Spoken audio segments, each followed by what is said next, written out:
Okay, started your timer and here is your question.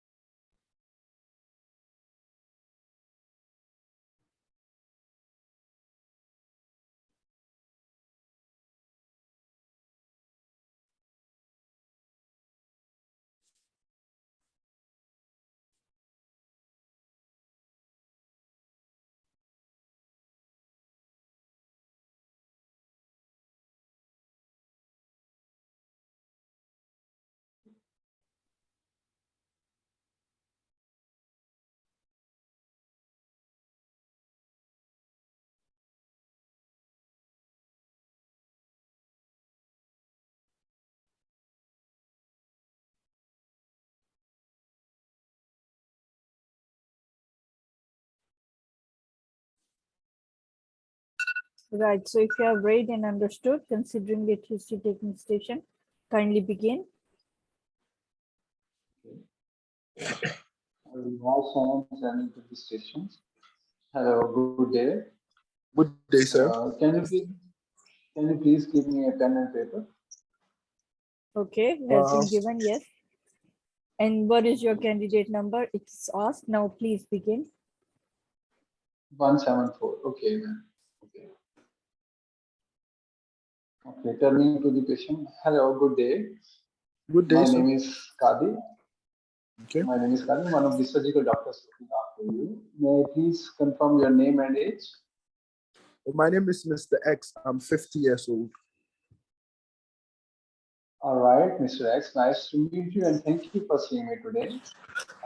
Today, I have been asked to ask you some questions regarding your problem, and I will arrange a chiffon for you, and everything between you and me will be confidential. So, would that be okay? Yes, sir.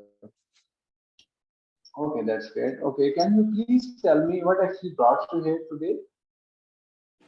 I've been having some difficulty in breathing for some time now. Okay, can you please tell from how long you have been facing this? For like over 4 weeks. 4 weeks. All right, and like anything which decreases or increases it? Sir? Anything which increases or decreases this breathing problem? Before before there is nothing, but nowadays, even if I finish working and I come back, I usually feel breathless. Okay, okay. And was it sudden or gradual? It started slowly. Then it's just. Okay, okay. And can you please tell me that does it come and go, or is it there all the time? It comes and it goes.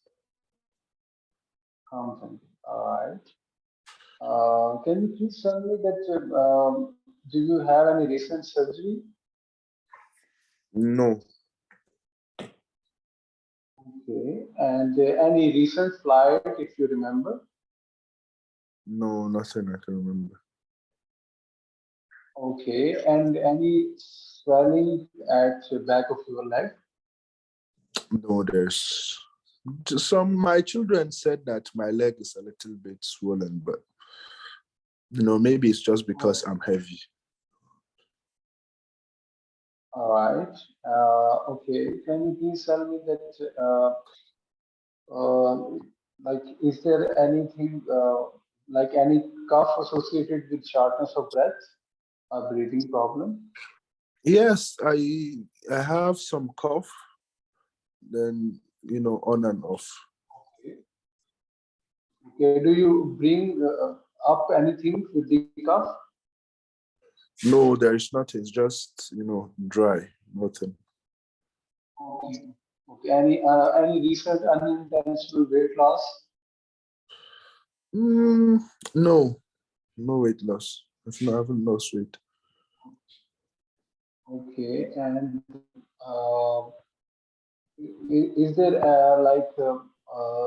is there anything like which is making you feeling unwell these days, like fever or something like that? No, there is no fever, but I feel a little bit sweaty sometimes. And then I have some, some dizziness, but I don't have fever. Okay, all right. Can you please tell me that do you have any problem like this before in the past? Before I have this disease. My GP calls something about my lungs not working, so I used to cough a lot. So about 5 months ago, I had this breathlessness, and they gave me some medicine that they said is because I'm big. I passed a clot into my lungs. So.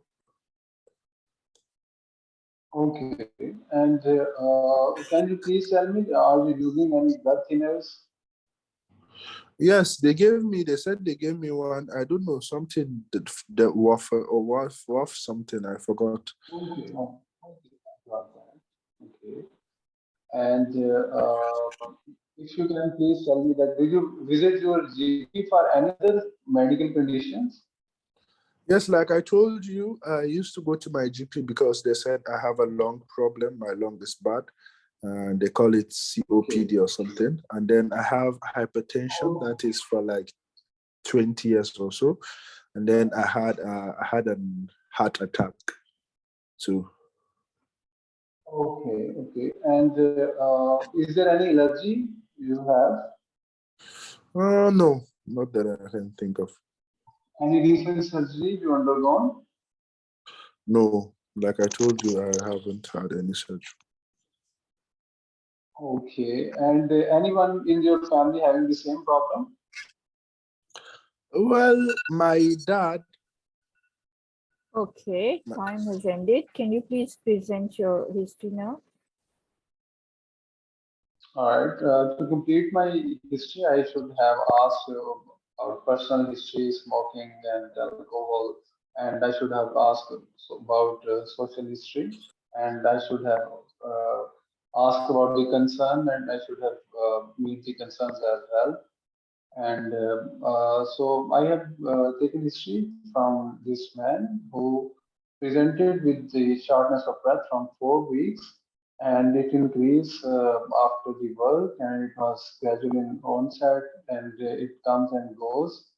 And patient had the history of COPD 5 months ago, Yes. and also on asking, he told that he had some leg swelling, and the patient was on.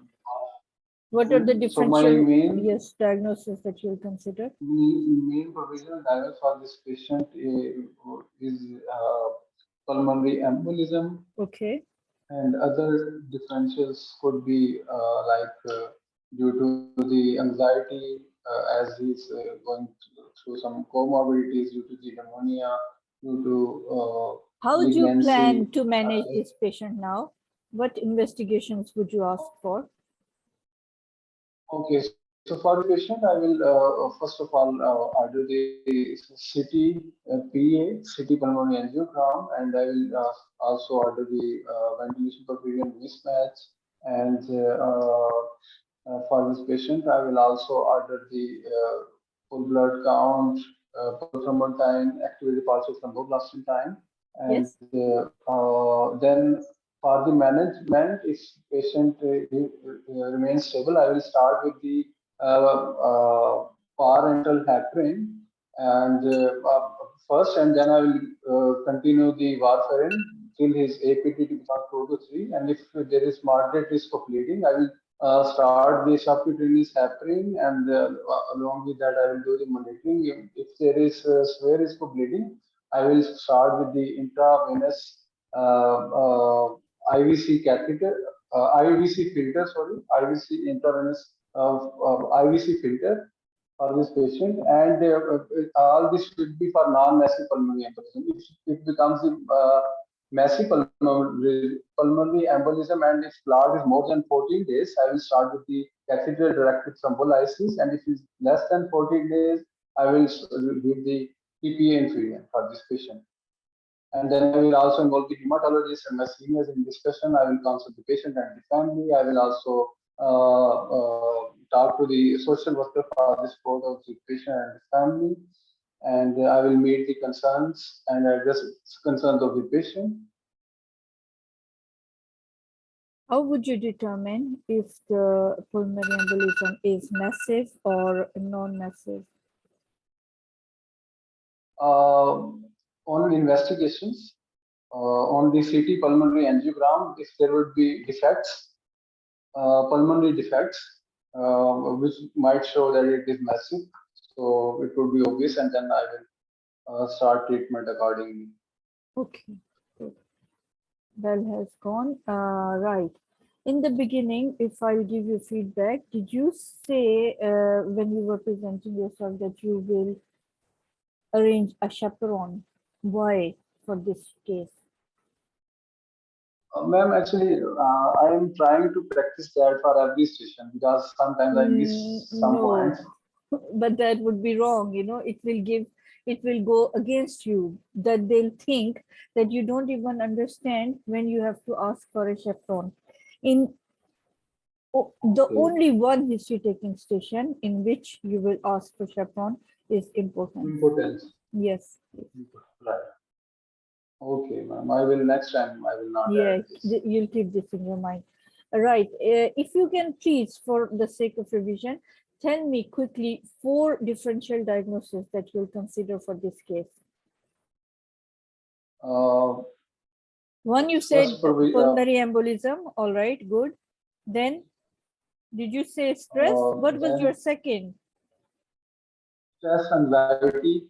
All right, okay, but this is not the age, you know, in this age group, something, and it's a male, something organic, something, yes, could be MI, could be acute exacerbation of COPD, other than like if you've already mentioned pulmonary embolism, or there could be asthma, or yeah, and then at the end you can have stress or anxiety at 5th. Yeah, because this is not that age group in which he will or she will, and it's a male patient. Then again, males don't come with these sort of complaints so easily, you know. Okay, right. What else I had to say? Right, when you were taking history, you, all right, it was a random station. You did not know which station I'll give you, so your questions that you asked were not structured. My request will be that if you look at the past recently occurred exams, recalls, and then write down the questions in a structure, in a proper way, then once you'll be asking, you'll be able to complete your history within given time. So even the questions with presenting complaint, I don't think you got to complete all, because you didn't ask about the orthopnea or any paroxysmal nocturnal dyspnea, any musculoskeletal associated factors of pain. You could not ask any constitutional symptoms like unwilling weight loss or appetite. Or, yeah, so like I think I asked about unintentional. yeah, so, and the site you asked onset, okay, maybe character of the shortness of breath, yeah, radiation, if it radiates anywhere, timings, when exactly patient presents. You did ask about the travel history, that was good. But then, yeah, history of surgery, you asked twice. So if you, and then idea, concern, and expectation, these are the 3 which you mentioned, idea and concern, but not maybe expectation. So all right, we'll practice, and hopefully we'll practice more, and hopefully you'll get better, definitely. Do you want to ask anything? No, ma'am. Thank you so much. Thank you. Thank you. And here is your question. Okay.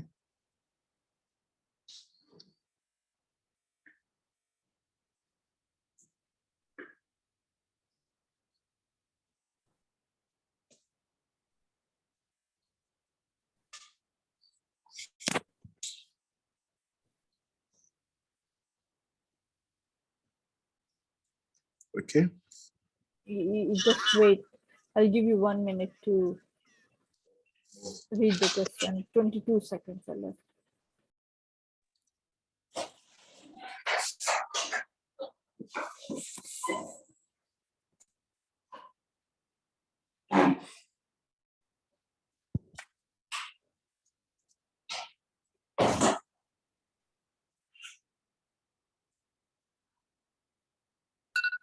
Right, so if you have read and understood, considering a clinical examination station, kindly begin.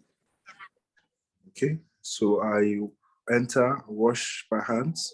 Yes, My name is Dr. Abdullahi. I'm a candidate of this exam. I've been asked to examine you. Can I please confirm your name and age? yes, I'm Lisa, 44 years old.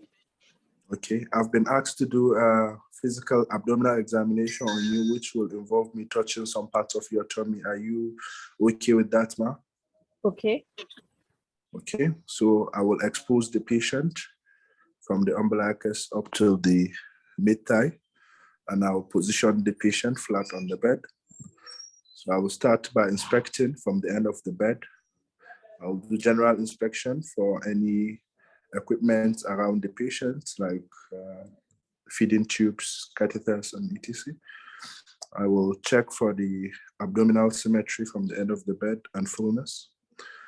And I will inspect the hands. I will check for clubbing, debutrins contracture, leukonychia, koilonychia. I'll check for the temperature, for the pallor, and then I will assess the pulse.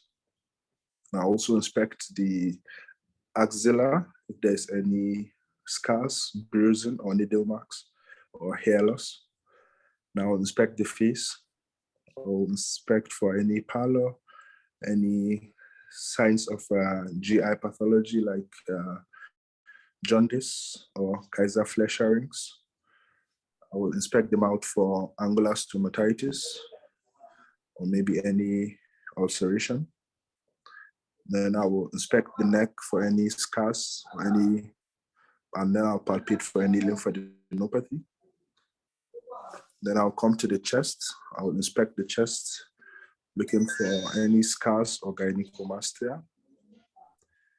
Then I will inspect the abdomen. I will check for scars, any discoloration, any distension, any stomas. Then I will ask the patient to look to the opposite side and cough, checking for the hernial orifices. Okay, so ma'am, do you have any pain? Is your abdomen painful in a specific place I want to touch? yes, Okay, so I will start with superficial palpation. I will palpate where it's tender last. I'll palpate looking for any tenderness or any guarding. Okay, then I'll perform deep palpation looking for any mass. Okay, then I'll palpate the liver, starting from the right iliac fossa towards the costal margin, feeling for any hepatomegaly. I'll also palpate for the gallbladder Murphy's sign, if it is tender. Then I'll palpate for the spleen. Then I'll come and ballote the kidneys. Then I'll palpate for the aorta, if it is pulsatile, if there's swelling. Then I'll come for percussion. I'll percuss the liver to identify the borders. I'll percuss the spleen. I'll percuss the bladder. And then I will do shifting dullness for ascites. Then I'll pick up my stethoscope. I will auscultate if there's any bowel sounds. And then I will auscultate over the aorta for any bruit and over the kidneys for any renal artery bruit. Also, check the legs for any pedal edema. Okay, so I will thank my patient. Thank you so much, ma. I will help the patient to redress and I'll wash my hands. Then I will summarize my findings. okay. Are you sure you're done with it? Because you still have 1 minute and 40 seconds. I would like to do digital rectal examination and examine the hernial orifices. Have you done all the auscultations? Ma'am? Have you done all the auscultations? There's a list of things Yes. done, and there's, yes. I've auscultated over the abdomen for bowel sounds, the Yes. aorta for any period, Yes. the renal Liver. for any renal artery, yes, then the liver. for And any then hepatic artery. auscultation of the hernial orifices as well. Okay. Yes. Right. Okay. You still have time, but then, okay, if you want to present, you can start presenting your history findings. Okay. So I've examined Mrs. X, who is a 44-year-old, which presented with severe abdominal pain. On examination, on inspection, there is no any noticeable abnormality, but she has tenderness in the right upper quadrant. Okay, and there is no the liver and the spleen and they are not palpable. There's no abnormality on bimanual palpation of the kidney. By percussion, the liver, I'll say where the liver is, and the costal space, and then no audible bruit over the aorta, renal arteries or hepatic arteries. So according to your examination, what are your provisional diagnoses? So my differential diagnosis include acute cholecystitis. Okay. Can also be cholelithiasis. Okay. It can also be ascending cholangitis. Right. Right. So what are the investigations would you ask for? Okay, I would like to, for investigations, I would like to take a full history and general and full examination of the patient. Yes. I would like to do some blood workups, like a full blood count, C-reactive protein, liver function test, renal function tests. I would also like to do imaging, like an abdominal ultrasound and maybe a CT scan. What are the treatment options or alternatives that you can offer to the patient? The treatment options include conservative, Yes. keeping the patient nil by mouth, Yes. IV fluids and antibiotics, and then NG tubes and nutrition. Then Yes. surgical options, maybe a cholecystectomy if conservative management fails. Yes. Okay. Would you or would you not consider giving antibiotic to the patient? I will Before give the surgery, patient. preoperatively? I will give the patient antibiotics, likely ciprofloxacin with metronidazole, or based on the local guidelines. According to, yes, hospitals trust guidelines. Yes, or- according to the trust guidelines. Right, good. Just a few seconds are left. 2 and 3. Right. All right. Okay. Yes, I think I should give you the feedback because all of you are new and none of you know. So, right, I want to ask you in the beginning when you introduced yourself and you took the permission from the patient to begin the examination.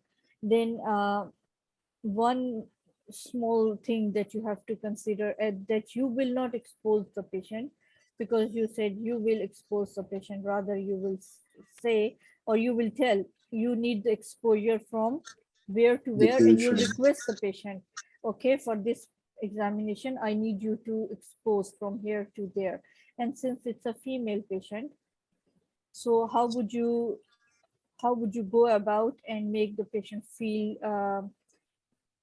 or make the patient feel that you are respecting patient's dignity? So what would you say? I will invite a chaperone. No, maybe because you're not going to do anything examination of the private parts, but you'll say, okay, kindly keep your undergarments on and you can expose the rest. because if she takes off her gown and she exposes from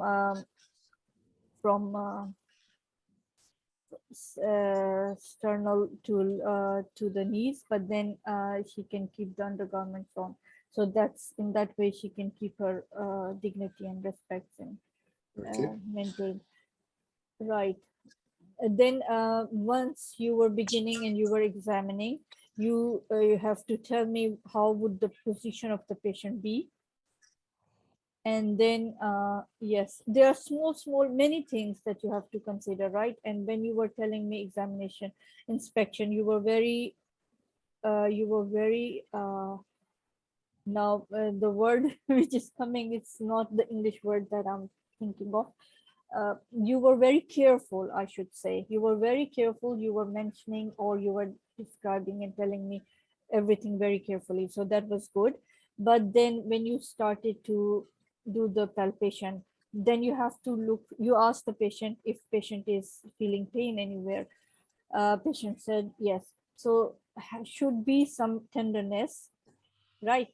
Then you could have asked, okay, would that be all right if I'll examine you, or do you need a painkiller before that? Patient will say okay, or the examiner will say consider. So that will give a positive kind of image that you are considering, because once you are examining, then you'll feel if there is a temperature, because here it says patient is febrile. So you can, once you're palpating, you can feel if the patient is warm enough or it just says febrile. And then you can also feel if you patient is tender, abdomen is tender or not. So in your summary, when you were explaining to me, I didn't feel it that you have told me if there was any Murphy sign was positive, or if there was any tenderness when you were examining for the liver from right iliac fossa above, anywhere patient experienced any pain or anything, or if there was any tenderness in that area. So make sure if your first diagnosis or provisional diagnosis or differential diagnosis is cholelithiasis or something, so then once you are examining, then you make sure that you give that positive finding. Okay. Right. Right. What else? I have to tell you.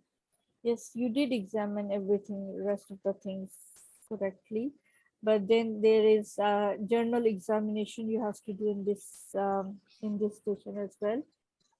And what else you have to do? Like Yes, you have to, because you have to tell that in order to, you have to tell the examiner that in order to complete the examination, I would examine the, because in this one you're not supposed to examine, but you'll just mention that you'll feel for the hernial orifices and you will examine the external genitalia. Yes. And you'll perform, you did mention digital rectal examination, but you are not supposed to do it, but you have to mention it. Okay. Yes. All right. Okay. My question to all of you. In case of abdominal examination, when there is journal abdominal examination, there are 4 famous or the 4 known conditions that can you tell me? One could be this one, which we have just discussed. What are the other 3? Yes, 1, and second could be acute pancreatitis. Yes. It could even be acute diverticulitis. Then you have to notice that the patient's age is quite a lot. It's 60, 70, 75, right? And patient is having pain in the left iliac fossa. What else? And if pain going to shoulder tip, then it could be biliary polyp as well. Yes. Okay. No, but in the exam, most commonly they have acute cholecystitis, acute pancreatitis, acute diverticulitis, and the 4th one is paraumbilical or incisional hernia. These are the 4 cases that normally come in exam. Right. Thank you. Right. I've started your timer and here is your question.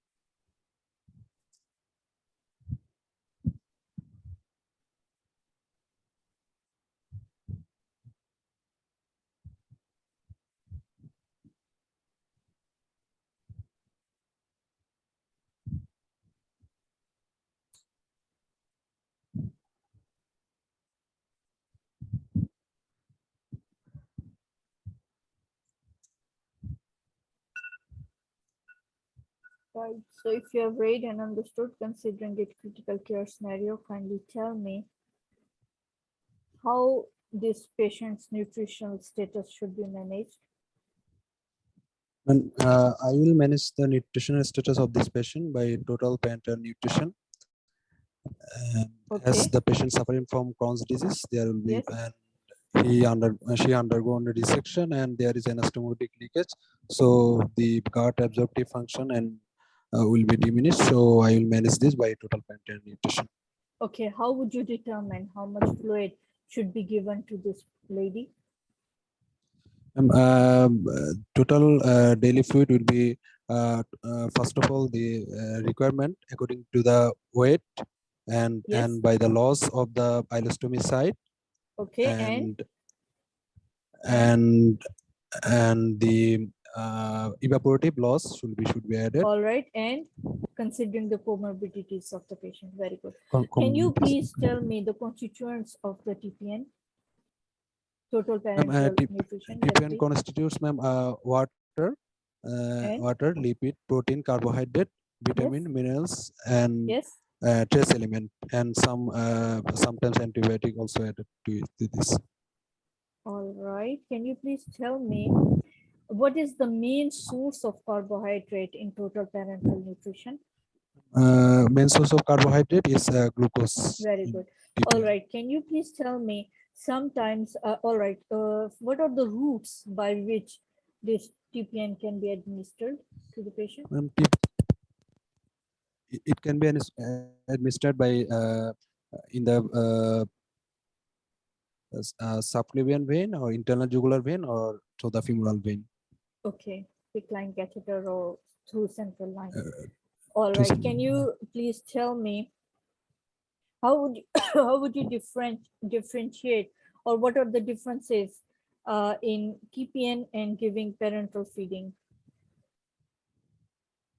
Sorry, can you repeat the question? What are please? the difference or what are the benefits of giving TPN as compared to enteral nutrition?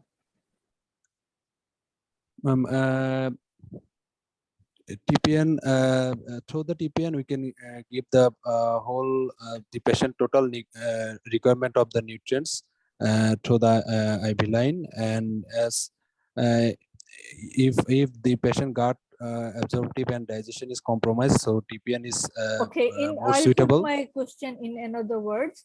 Why Okay. is it disadvantageous to give eternal feeding or Okay, enteral nutrition? Yes. In case of total parenteral nutrition, there's in case of in enteral Enteral, feeding, it is yes. safe, and it is complication is less, and patient compliance You're is good. telling me wrong. Opposite. It should be opposite because this is fourth post-op case. Considering this condition, why you should not give enteral nutrition? Now think and tell me. You know the answer. Okay, sorry, I thought the Yes, question differently. yes. Sorry. In this case, in this patient, because the patient is suffering from the Crohn's disease, and there is Yes. and the gut total gut function is diminished, and there is resection Yes. also. Yes. And so gut absorptive area is reduced, and due to anastomotic leakage and patient going on ileostomy, so the most suitable route of That's why it's not most suitable. All right. Can you please tell Okay. me what you understand by the term refeeding syndrome? Refeeding syndrome is a syndrome which happen when a person or patient starvation for too long, and in that time there is insulin, the body's protein, carbohydrate, fat is diminished, insulin is reduced, and glucagon function is increased. So there is glycogenolysis, gluconeogenesis, and protein and fat catabolism. But when a patient or a person then feeding start again, then insulin secretion is increased, and protein and fat metabolism and begins, and there is cellular intake of potassium, calcium, and magnesium phosphate. So there is profound hypophosphatemia, hypomagnesemia, hypokalemia, and hypoglycemia. Very good. So Okay. patient Can you please, very good. Can you please tell me what are the complications that can result or that can occur as a result of TPN? giving TPN for a prolonged period of time. Yes. Madam, in case of TPN, there is some metabolic abnormality, such as some deficiency may occur, such as hypoglycemia, hypocalcemia, hypophosphatemia, hypomagnesemia, and due to overfeeding, some complication may happen, such as hyperglycemia, hypertriglyceridemia, hypercholesteremia, and Which can lead to? Madam, There is a loss of cellular adhesions, and then there is translocation of bacteria leading translocation, to sepsis, there is sepsis and SIRS. Okay. SIRS. Yes. What are the factors which are involved in SIRS?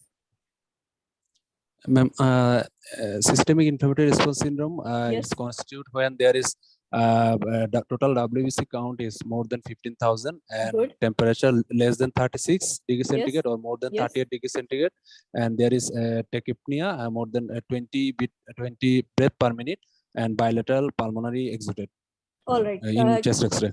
Can you please tell me what can happen to the gut once TPN is given for a longer period of time?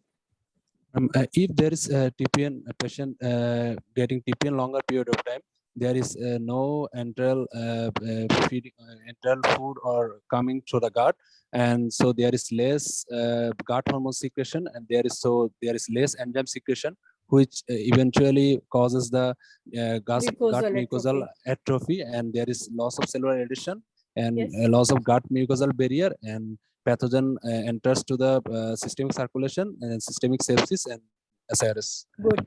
Can you please tell me what are the conditions that which require increased? Sorry, let me rephrase my question.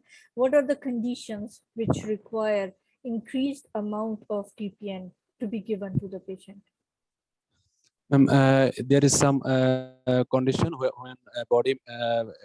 body requirement is more, such as some Yes. In case of major trauma, burn, Yes. or shock, and some gut problem due to short bowel syndrome due to mesenteric vascular occlusion, and major gut resection and inflammatory bowel disease, and sometimes there is prolonged Also, post-operatively post-operative prolonged Yes. paralytic ileus or sepsis. and Yes. sepsis. Yeah. Okay, can you please tell me how would you, or what are the basic requirement what are the, all right, okay. What are the type of electrolytes which are present in TPN? There is sodium, potassium, calcium chloride, and bicarbonate. Okay. What are the things that you will look out for? What are the signs that you look out for if a patient has been given TPN for a prolonged period of time and patient has presented with malnutrition? Patient may be patient may be anemic, and there is maybe some form of edema, and there is maybe hair loss, and peripheral neuropathy may be present, and there's body mass index is reduced, and triceps there is triceps skin thickness is reduced, and What medium about in a circumference. post-operative patient? Because we deal with surgeons, delayed wound healing. So there'll be low albumin, and there'll be poor wound healing. And patient will have acidosis, hyperkalemia. So yeah, all these. All right, one last question, please. Can you please tell me the daily requirement of nitrogen in a healthy patient and in a critical ill patient? In healthy patient, there is 0.15 gram per kg body weight, Yes. and critical patient 0.3 gram good. per kg body weight. Excellent. Good. Excellent. Good. Rocking. Can you please tell me what are you looking at? If you can read the X-ray and what this red arrow is pointing at, please. This is a plain X-ray abdomen Yes. showing there is